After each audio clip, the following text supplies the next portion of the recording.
welcome to the Brooks Rehabilitation Podcast. My name is Tracy Davis. On this episode, we are going to be talking about the Brooks Institute for Higher Learning, or Brooks IHL for short, with Dr. Robert Rowe and Dr. Trent Harrison. Thanks for listening to the podcast, and I want to remind you to go to brooksrehab.org to learn more about our entire organization, everything that we have going on. We've got a lot of exciting things happening here at Brooks. And also find us on all social media platforms at Brooks Rehab. We'll keep it really brief this time, and we're going to get right into the episode.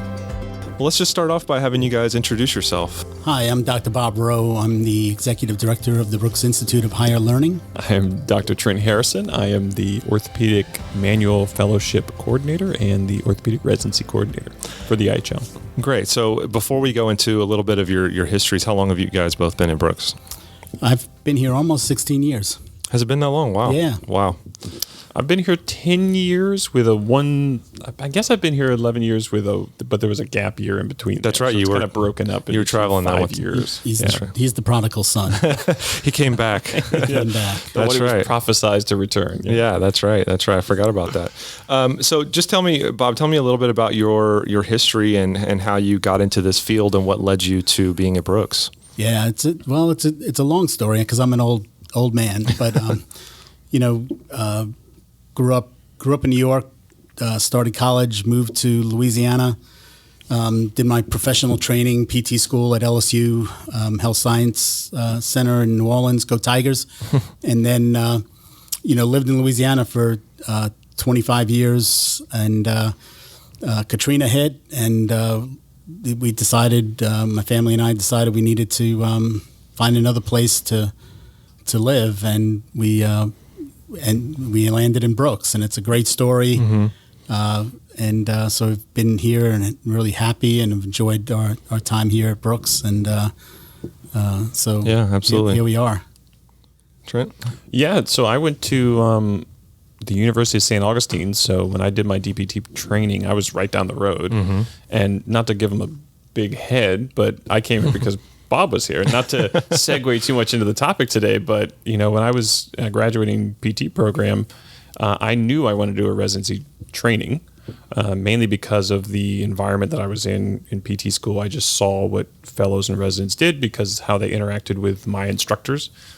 And I would hear their conversations and say, I have no idea what they're talking about, so I need to get me some of that. Mm-hmm. And when I spoke with one of my instructors, they said, you probably need to go to Brooks and you probably need to go work with Bob. So that's when I interviewed and I did the residency program at Brooks, and the rest is history. So you came here into the residency program. I came here specifically for I didn't care where I was going to live and work, because I just wanted to get employed so I could be a part of the program. So I was actually living at the beach because that's where my fiance had a house.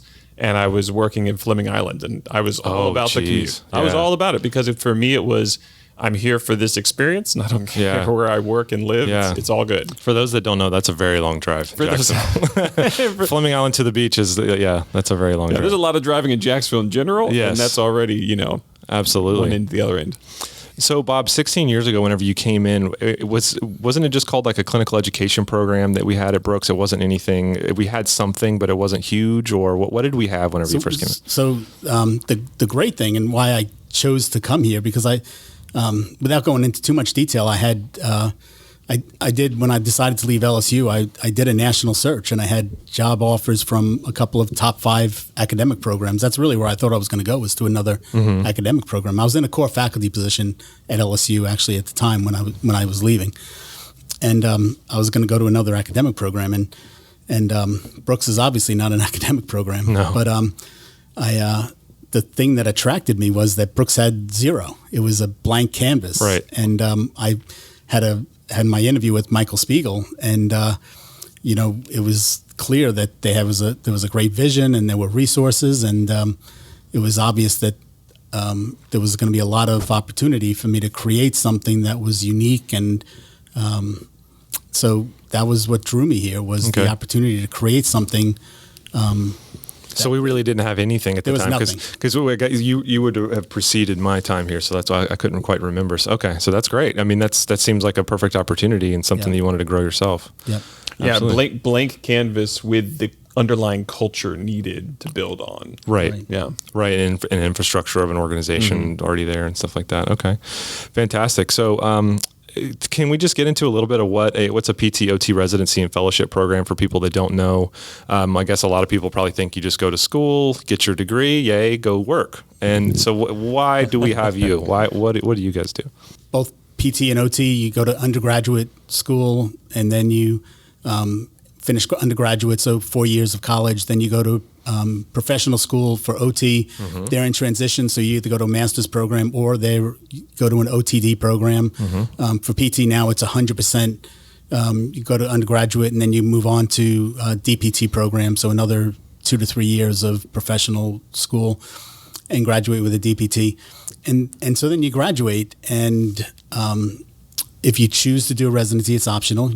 It's a clinical advanced training over and above what you receive from your DPT. Right. Okay. So these are the people that are wanting to go above and beyond in their career field to learn more. Correct. So what kind of things are they getting after school? I think another way of putting it also is it's not just going above and beyond and wanting to learn more. There's some of that, but I think some of it also is you're wanting to refine what you just learned in DPT program for the thing you're actually wanting to do. Because you think about somebody who graduate DPT program, they're getting everything. They're getting the gamut. Right. A little bit of peds, a little bit of ortho, a little bit of neuro, a little bit of all these things. And then you graduate and then you go into, this is the job I want. I don't actually need, maybe I need to understand it to a degree, but I'm only going to be practicing with 30% of what I just learned from DPT school. So now I need to actually put a spotlight on that. Now I need to actually say that 30% means a lot more to me. So how do I refine it? How do I actually process a little bit more? And how do I build onto it some? And that's in essence what I thought of when I was, in a residency program that was the goal. It's like, I knew I wasn't going to do these things. This is what I wanted. So now let's try and enhance that and make sure that I really do understand it as well as I hope to graduating from PT school. So to get a little more micro, what are the things that people are doing whenever they join the residency program? Whenever they start, they sign up. I'm sure they go through a process to be approved to join the program, stuff like that. What are they getting as they start? So they going just tacking on to what Trent was talking about. All the residencies are broken into areas of specialty. So they'll go into orthopedics or neurologic or pediatrics or geriatrics or sports. And so they're looking to get that additional training in that very specific area where they really want to go practice and where they really want to go work. So they're learning the additional knowledge. They're learning additional hands-on skills. They're learning how to better communicate with patients. They're learning, how to develop relationships with patients. They're learning how to take the information that they learned in their either OTD program or their DPT program and how to better integrate that and use that information with patients. So those are the nuts and bolts of the residency. So, and then I guess that's another kind of like what we said before with having Brooks is we have all of these different sites with across our entire system of care so that all these therapists can go to those places and get that training, geriatric, sports, neuro, all those kind of things. Yeah, we've got all the populations available to us. And so we just match the populations with the actual, specialty area you're trying to train in. And then you can actually get that exposure. Because that's one of the big things is that I think that a lot of people have, and I don't want to say a misconception, but in essence, a misconception that some people associate, I want to do a residency because I want to be a specialist. And so the goal is to get this specialty certificate at the end of you sit down for a test, which is available out there. And I want to get through the residency so I can have this specialty exam that I then complete. And then I finally have these, specialty letters after my name, which is awesome. Yes, it's great to have. But you technically don't have to do a residency program to get those specialties. You could just go out and practice for X amount of years, and then afterwards you could sit down and take that test if you studied for it. So the test itself might not be a true reflection of the exposure and the sort of practice that you've actually had, right? Because maybe you've been practicing for 8 years and a small percentage that has been, orthopedics, but over those 8 years, it's now enough to sit for this exam. Sure. That's a little different than, you know what, I want to drink from the fire hose. I want to do a residency program where the only thing I'm doing is specifically the thing that I want to get good at. And it's like an apprenticeship of old. It's like in the olden days, you want to be the blacksmith. You went and you worked with the blacksmith and they taught you everything they knew, right? I think that's what was so appealing to me in terms of residency training is it was, I could do this on my own maybe, over time. But, I want to go work with the blacksmith. Right. I want to go sit there and sweat in the forge and actually see what they're doing. And so to me, that was part of that residency program. It was literally someone saying, oh, try this. Oh, now try it this way. Now do it this way. Now what did you see? And then being able to reflect with you. And you're constantly in that environment that you needed in order to get those reps in. Right. Sure. And so, talking, the residents take classes, and so they practice. And there's lots of different activities they do, and they take tests. But we always talk about the backbone of residency training is the mentoring. Where they receive mentoring from a clinical expert. I was going to ask who's about already that. been through that before, and that's really the what we always think of as the key, and that's what Trent was kind of alluding to, that this go spend time with the blacksmith, and so I was in the clinic this morning performing mentoring, and I think you were in. I was, Trent was in the clinic this morning too, sure, and so we go in the clinic and we spend time with people who are in the program, residency or fellowship, and we observe them and have conversations with them and challenge them and give them suggestions and answer their questions and ask them questions, and there's a very high level of accountability and challenging them in terms of their integration, because we know what they're learning. Yes. We as faculty, we know what they know and what they should know and what they should be doing. Sure. And so, we're looking over their shoulder and assessing, are they doing what they're supposed to be doing? Right. And that's consistent with other residency programs in healthcare. Whether it's physicians or pharmacists or whoever, all the different programs. Absolutely. But I think it's also amazing because we're talking about the mentoring at the moment, that I want to highlight is there is definitely a level of accountability there in terms of, yes, the mentor knows what the resident needs to be doing and how they need to be doing it potentially, right? And so they're there in that sense. But I don't want people to think, hearing that it's like, especially for those of you who are in DPT program, that it is a year-long practical. Those mentoring sessions are not, judgment hours, and it's not that you have a teacher there, right? A mentor is very different than like a teacher-student relationship. Right. A teacher-student relationship sometimes is very much one-directional, right? Yeah.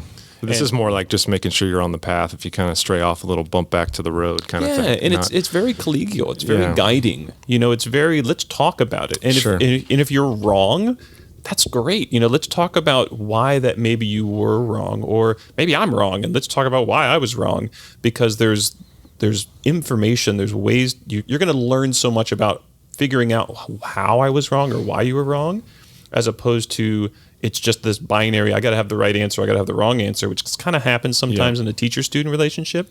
So you got to wash that out. You got to make sure that that's gone during this residency process and during the mentoring process, because the mentoring process, I think, is the most rewarding thing once people understand that and their vulnerabilities are down and those kind of things, and you're just open. And that's on the mentor. The mentor is going to be, they're coached in that they're trained in that process to be able to help bring those walls down. And those relationships, I mean, the people that I had as mentors when I was going through the program, I still have wonderfully strong relationships with those individuals, and I still get mentorship from them to this day, and I think that's just such a beautiful part of going through the residency program, is building those relationships.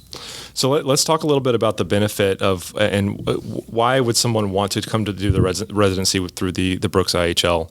What are they? And we should say too that they are a working employee, right? Like they're working here. They're not just an intern. We do have interns around the company, but these are not interns. So kind of explain some of those things and why people should be drawn to come to the Brooks IHL. Me? Oh, yeah. I'll go for it. Yeah. So, like you alluded to, Tracy, it's 100% that you have to wear two hats while you're here as a resident in the Brooks system, because you are both. You are both a resident, meaning that there are responsibilities that you have within the IHL here at Brooks, but then you're also a full employee with full benefits. So you're actually wearing that employee hat. Right. So you got to wear both. And so that means you're managing a couple different relationships. You're managing the relationships with your actual site and your manager in that sense, and you're managing a relationship with your cohort, the people that you're learning with, and your coordinator, whoever it is that's actually running your program. But that's an aside, sort of.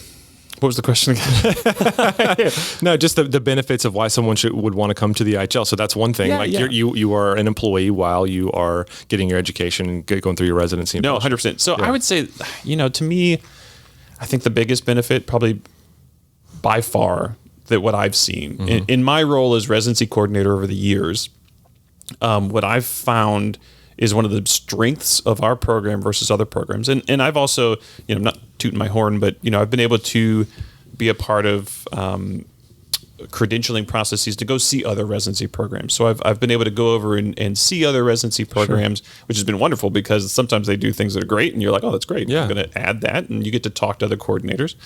But I think the thing that sort of stood out always for Brooks was that it's boots on the ground here. You have all these different residency programs, and every residency program has X amount of residents in them, and all those residents start at the same time. So we'll bring on like 30 plus residents and fellows to start a cohort year together. Right, and it's not rolling throughout the year. They all start together, like the semester started all together. Exactly. And so you have that sort of that collegial vibe, and all of them get to build relationships. So you're building relationships not only with your cohort, and in the orthopedic residency, we have somewhere between 6 and 8 residents, and they build super strong relationships with the other people there, and they're going to be able to benefit from each other's strengths and weaknesses, because someone has, it's almost like you get 5 times the mentoring, because if you go out and you have your mentoring relationship with your mentor, well, they're going to work on the things that you need to work on. Well, meanwhile, they're working on different things potentially with this other resident, and then you're talking to that resident and you're learning from their experiences. Right. So there's this whole sort of shared learning experience that you're going to have with your cohort members. And on top of that, there are other residency programs simultaneously going on in different specialties, and you're going to be able to pick their brains. So I think that cultural aspect at Brooks, the big culture, where it's this sort of filter down. You have the big Brooks Rehab umbrella culture that we already have that's very strong. Sure. And then you have the IHL culture, and then you have the culture within your sort of residency program, and you get the benefit of all of those, because you're here in person, boots on the ground sort of in this program. And I think that's something that it's hard to replicate that. Yeah. This is definitely a unique scenario, because at other facilities or other institutions or other areas, it would be hard to do, because that's hard to replicate in general. Budgetary wise, being able to manage that, there's all sorts of things that we've been blessed at Brooks that everyone understood the mission and understood the goal, and they were able to make it happen, so that we now have this microcosm. Yeah. And being able to be a part of that microcosm is I think, the biggest strength. Culture is very hard to build from nowhere. Yeah. And it's been intentional. And I'll add a couple more things to what Trent was talking about, that in terms of the function of the IHL, everything works synergistically. And again, it's very intentional in how it was built and how it was constructed.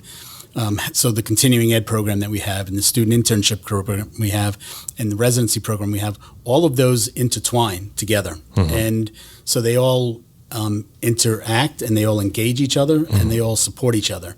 And so they're synergistic. And again, that's very intentional. And, Trent talked about the engagement between the different programs. Well, yeah, they each one of the specialty residency programs has, so it might be a women's health residency, but it requires a little bit of training within orthopedics and manual therapy. Right. And, well, guess what? We have an orthopedic residency, and we have a manual therapy fellowship. Right. So we have the opportunity to shift some things over, from these experts in manual therapy to do some training over there. Mm-hmm. And the pediatrics residency requires some training from orthopedics, and so again, we can shift some things over there. Right. And so geriatrics, all without having to leave Brooks. Correct. And geriatrics, is this hodgepodge of neurologics and orthopedics and cardiovascular. And so again, we can leverage all of these programs simultaneously and shift things back and forth, shift knowledge and translate it back and forth between all the different groups, and without, again, you said it, without ever having to leave Brooks. I mean, all within the family, within this community that we have developed here. Absolutely. Yeah, it takes years sometimes for people, years, to build that Rolodex, right? You go out and you become a practicing, clinician, physical therapist somewhere, and you've got your, outpatient clinic. Like, it's going to take years to build, like, okay, now I finally know a personal trainer I really like. Now I finally know a nutritionist I like. Now I finally know et cetera. Yeah. You're going to have a full Rolodex after the residency, just because of, because we'll have guest lecturers come in. We'll have, you have the other specialty areas, obviously. So it's like you leave and you're like, all right, I went through this with my buddy Jeff. He's a neuro guy. And so now I can call him if I have an issue. I can call so-and-so. Connections, Yeah, you have an instant catalog. So much of life is about Rolodex. Connections and who you know. And absolutely. The other strength is that just within Brooks, going outside the IHL, we have so many strong programs. We have the adaptive sports program, and we have the NRC, and we have the clubhouse, and we have so many. I mean, many, many, many more. Yeah.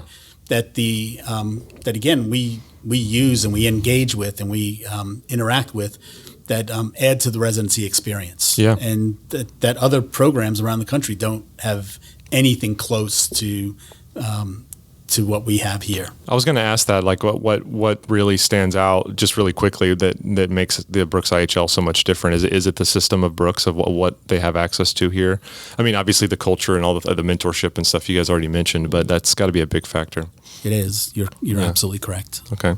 Yeah, I couldn't imagine, and I think about that a lot as I'm learning more about other healthcare rehabilitation healthcare systems, that just how unique we are, and it seems to be it's a theme that we don't try to bring up in every podcast, but it's a theme that always works its way up somehow, because it always gets talked about. I know I work in marketing, but like it gets talked about a lot, that just naturally that we are very different, of what we have here in Jacksonville and throughout Florida. And I'll just throw this out there because we've talked about residency and mentorship thus far, and I think that obviously this is the Brooks podcast, so of course we're going to market Brooks, and it's important. But I'd like to just throw out there for anyone who's listening at this point in time, because you tuned in because you were like, I don't know enough about residencies, right? And that's hopefully part of the intent of this is to describe residencies in general.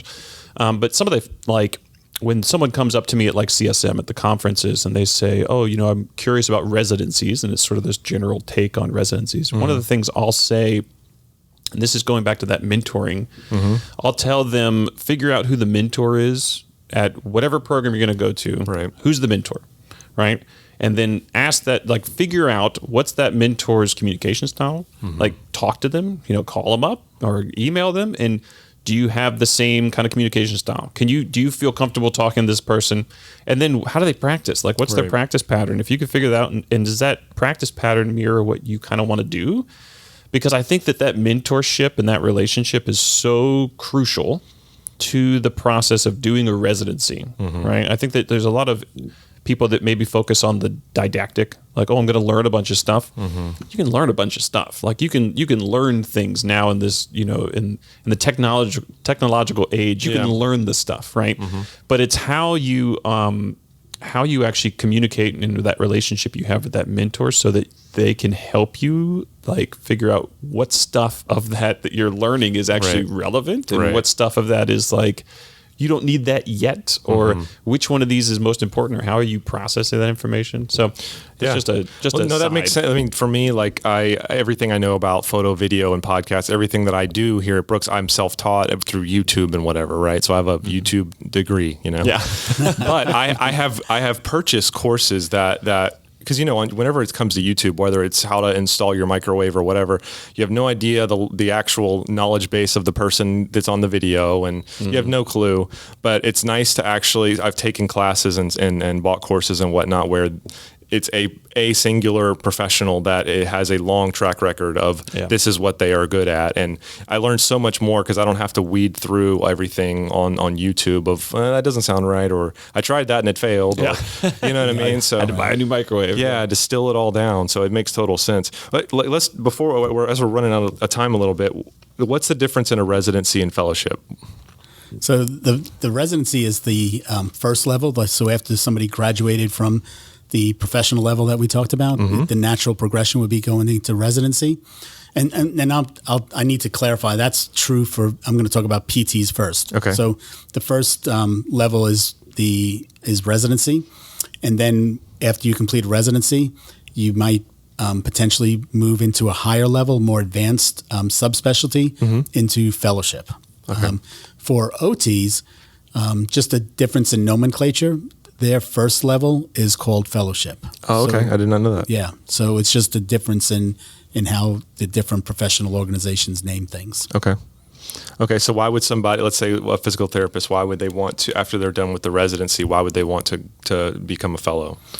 It's again, same stuff. It's to be honest, it's a very altruistic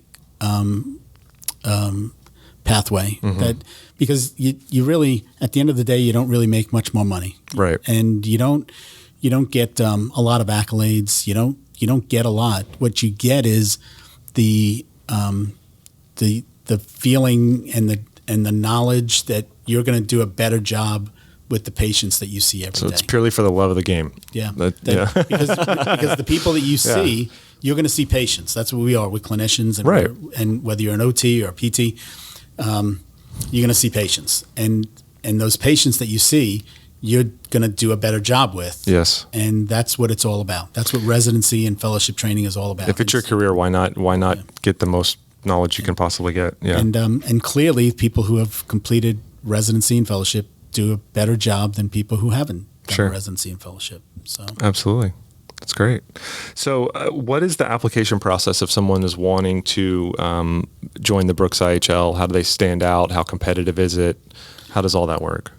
So logistically, there's it's an electronic portal. It's called Residency Fellowship PTCast. It's RFPTCast. It's an electronic portal. It's you can find it through our website and through the IHL, through the Brooks IHL. It opens October 1st. Okay. And it's a national portal, so it's not just our portal. It's a national residency fellowship portal. And so that's how you would get into it. That's how you would apply to the residency. In terms of specifically what we look for. That's a loaded question. That's a tough one. That's a tough one. Yeah. Do you want to go first? Well, I'll just say it's a tough one because it's, I'd love to give a blueprint. Yeah. But that blueprint not necessarily going to, mean that someone automatically gets into the program. Right. Because every year we joke a lot about those of us who are in the coordinator roles now who maybe did the residency program 10 years ago. We joke now that I don't think I could have gotten into the program. It's a steep competition. I think that there are some people that are accomplishing a lot during their student years. I mean, they're in national organizations, they're on boards, they're volunteering for things all the time. So, and that's not to say that you need those things, right? But I think that the bottom line is that's demonstrating a level of passion, right? That's demonstrating a level of passion towards that profession already. And so, I don't know if you want to touch on anything specific. Yeah, I mean, I feel very strongly that I would not have gotten into the program. No, Trent absolutely would have gotten into the program today. He would get into the program today. I still remember Trent coming to my office pre-interview. He scheduled an appointment with me while he was a student at USA, and I still remember that meeting when he came and sat in my office and just introduced himself and chatted with me, and it was a great meeting. So I still remember that. I think that's important, though. That's an important thing to put out there for people that are applying to any program, is that physical touch points and, like you said before, relationships matter, right? Yep. And I think that showing your passion, one, through what you've done, and then two, by how you actually try to connect with that program, I think all of that really matters. And it really demonstrates how much you want it. right? Yeah. And how much you want to bring to it, and how much you want the profession, the profession as a whole, not just that residency program, but how much you actually want to live and breathe this profession. I think that can be demonstrated through those applications too. So I'm going to take a step back, and you asked earlier what are some advantages of the Brooks IHL residency programs, and one is that we don't charge tuition and we don't decrease salaries, and so we're out of 350 programs in the country, we're probably the only one that doesn't do that. Oh, wow. So everybody else in all 350 other programs, as best I can tell, either charges some kind of tuition or there's a decrease in salary associated with this. And so, and just based on math, it cost us about $40,000 a resident to educate people. Wow. So it's a huge dedication in our resources to train people. Sure. And so and then there's no commitment afterwards. We don't ask people to sign up and say, hey, you're gonna work for a year or 5 years or whatever. So people finish with residency and they can walk away. So we take that very seriously. We want people to come in who have passion, as Trent said. We want people who are going to be dedicated clinical leaders who are going to go do great things, who are going to change the world. Yeah. I mean, if we're going to invest that money in people, we want people who are going to go do great things. Absolutely. And that's what we're looking for. And so when we look at the applications, when we look at the material that people are submitting, that's what we're trying to glean out. We're trying to figure out who are the people who are going to change the world. Right. And those are the ones who we select. Yeah, I mean, if you're going to bring someone on and you're going to provide them all of the things you just said, and then our whole system and all the things that also come along with being a Brooks employee and whatnot, yeah, you would want to be pretty particular, and make sure that these are people who really, really care about their career. So let's say someone has finished their residency and fellowship. What are they now? What are they looking at in their career? What happens usually? I think that's an interesting question, because there's nothing. So here's the deal: is that you finish the residency and fellowship, and you're owed nothing. Right. You're not going to get, like, there aren't going to be things served up to you, right? Right. Like without you putting in the effort. But your skill set afterwards hopefully speaks for itself. Sure. Your resume afterwards is going to be increased because you're doing a lot of stuff. If you do the residency and the fellowship, during that time, you're participating in, continuing education. You are applying, putting out poster presentations. So next thing you know, your CV is a little bit more padded, right? And then, like you said before, it's relationship building. I mean, I after I did the residency and fellowship program, I got to work on different committees on national organizations, and that was just because of the relationships I'd made through Bob with leaders in these organizations, that they then tapped me and said, hey, do you want to be a part of this? And then that opened up more doors for collaboration with other residency coordinators that I would have never met had I done that. So there's a lot of opportunity afterwards. And we've had past graduates who do a plethora of things. We have past graduates who are working at the DPT as DPT instructors in DPT programs. We have some that are now running residencies and fellowships. We have some in private practice. We have some that are on national sporting teams. Some that have gone straight business route. And like I always have to plug Kyle Rice, who's now at the PT Hustle, which is a training for NPTE, which is the national exam. Okay. He does a wonderful job with that. He's out of clinical practice. So I think that there's a lot of things you can do post-residency and fellowship after you kind of develop those like different skill sets, and then those relationships you build along the way.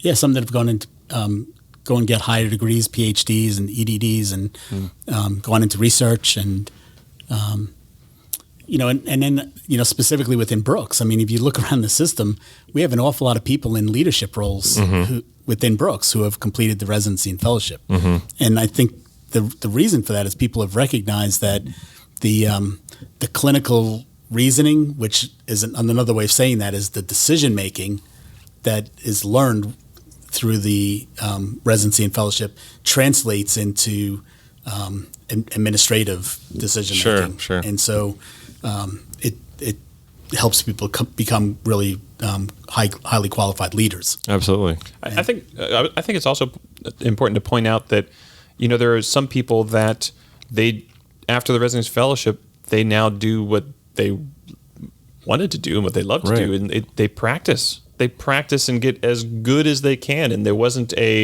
I'm doing this for some other reason. I'm doing this so I can now hit the next corporate step or this ladder. It was like, no, I just want to be really good. And now I'm going to become even better by just sitting in my practice, and really now I have these tool sets. Right. We've got some people like that still that have stuck around in Brooks that are just, they're killing it in terms of they're just becoming amazing clinicians. Sure. Right. And they're not getting distracted possibly by some of these other things. I mean, you would hope that'd be the big point. It's patient care. You want to, when someone's trusting you in their care in front of you, that you want to be the best you can, And, when we have, we offer 40 continuing ed courses a year, and the vast majority of those are taught by our people. And the vast majority of them, probably 95% or more, are our past residents and fellows. Wow.